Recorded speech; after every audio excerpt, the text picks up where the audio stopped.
Assalamualaikum warahmatullahi wabarakatuh. Kembali lagi bersama kami di channel Jagoan Santri.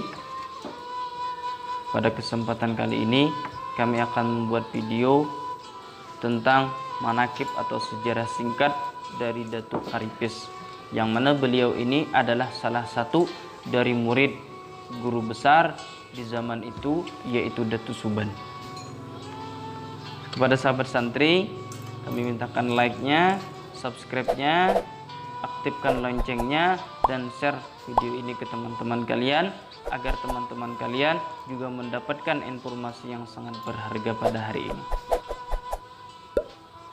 Kampung Muning Tatakan, karena tanahnya yang subur pada masa dahulu, merupakan kampung lumbung padi Kesultanan Banjar.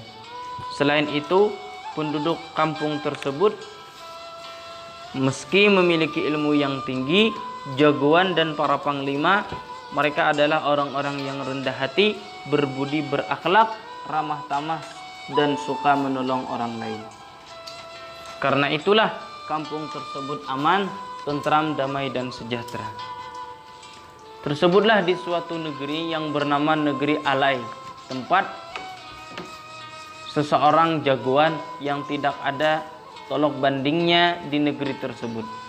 Namun amat disayangkan, jagoan tersebut yang bernama Kupang Ranggasan amat angkuh dan selalu mencari musuh untuk diajak beradu keperkasaan.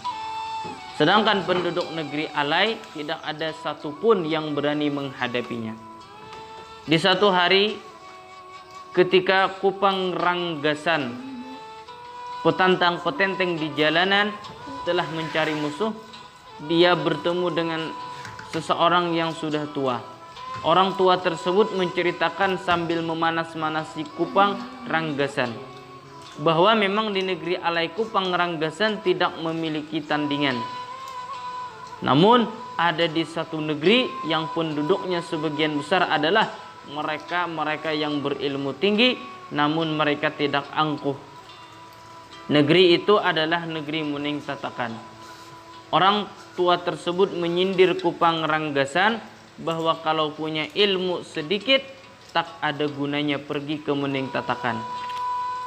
Dan jangan hanya berkoar-koar, petantang petenteng di negeri Alai saja, tempat yang tidak ada lawan tanding. Pergilah ke Muning Tatakan, ujar orang tua tersebut. Setelah mendengar kabar tersebut, Kupang Ranggasan bertekad untuk mendatangi negeri yang bernama Muning Tatakan dan ingin mengadu keperkasaan dengan para jagoan yang ada di sana. Berhari-hari menempuh perjalanan yang panjang dan melelahkan untuk mendatangi negeri Muning Tatakan. Akhirnya Kupang Ranggasan tiba di satu negeri yang tidak dikenalnya.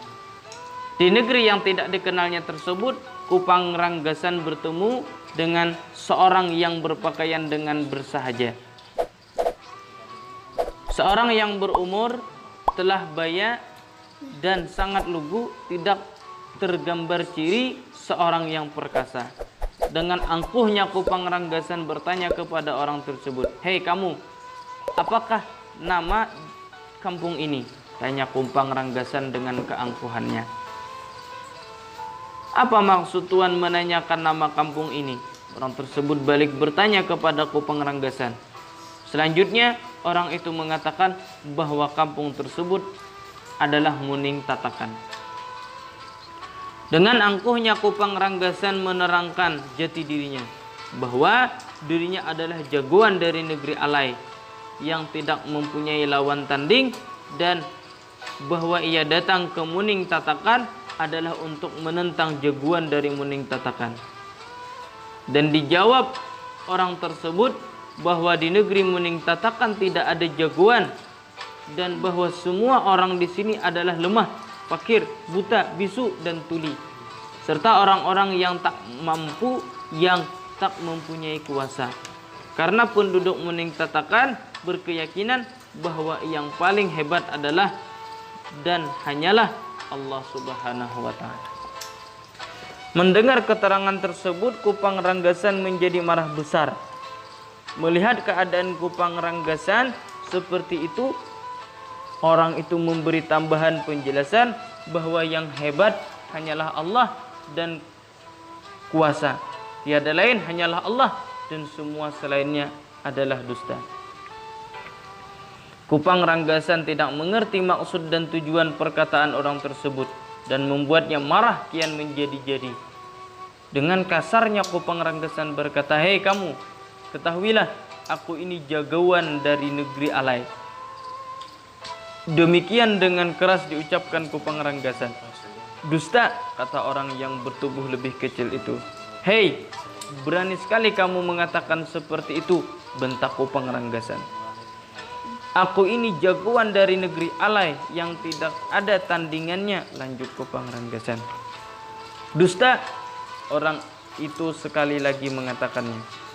"Yang hebat hanyalah Allah," katanya.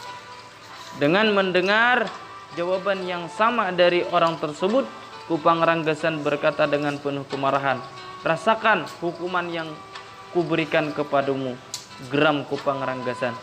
"Dengan izin Allah," kata orang tersebut lagi. Dengan melompat, Kupang Ranggasan mendekati orang tersebut dan berusaha untuk menangkap serta mengangkatnya, kemudian membantingnya. Namun, tanpa daya Kupang Ranggasan tidak dapat mengangkat tubuh orang itu. Padahal tubuhnya lebih kecil dari tubuh Kupang Ranggasan. Merasa tidak dapat mengangkat tubuh orang itu, Kupang Ranggasan mengumpulkan segenap kekuatannya untuk mengangkat orang itu. Namun, apa yang terjadi? Bukan tubuh orang tersebut yang terangkat, tapi malah tubuh Kupang Ranggasan yang terbenam ke dalam tanah yang semakin dalam. Melihat keadaan itu, orang tersebut menyampaikan dakwah Islam kepada Kupang Ranggasan. "Sekarang semoga kamu paham bahwa semua manusia tidak ada yang hebat hanyalah Allah. Semua makhluk tidak berdaya dan lemah di hadapan Allah," kata orang tersebut dengan lemah lembut.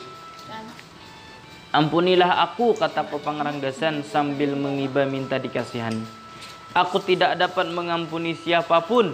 Yang dapat mengampuni hanyalah Allah," kata orang itu. "Inilah hukuman bagi orang yang angkuh dan sombong, dan hendaklah kamu memohon ampunan kepada Allah, jangan kepadaku," lanjutnya.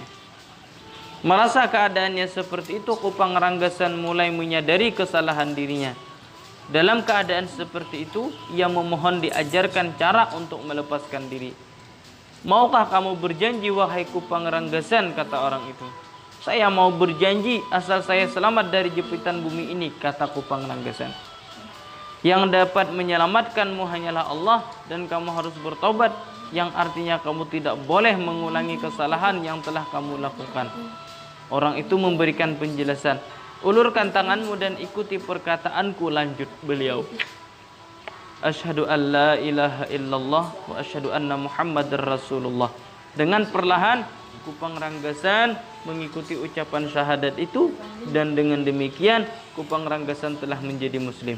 Itulah sedikit sebagian dari kisah Datuk Karimpis. Dari kisah Datuk Karimpis, salah seorang murid dari Datu Suban. Setelah itu Kupang Ranggasan pulang ke negeri Alai setelah menjadi muslim dan dengan perubahan yang sangat besar. Sahabat santri, terima kasih telah menonton video dari channel Jagoan Santri. Semoga video ini bermanfaat untuk kita semua. Jangan lupa like, subscribe, aktifkan loncengnya dan komen, serta share video ini ke teman-teman kalian agar video ini juga bermanfaat untuk orang yang ada di sekitar kalian. Terima kasih. Wassalamualaikum warahmatullahi wabarakatuh.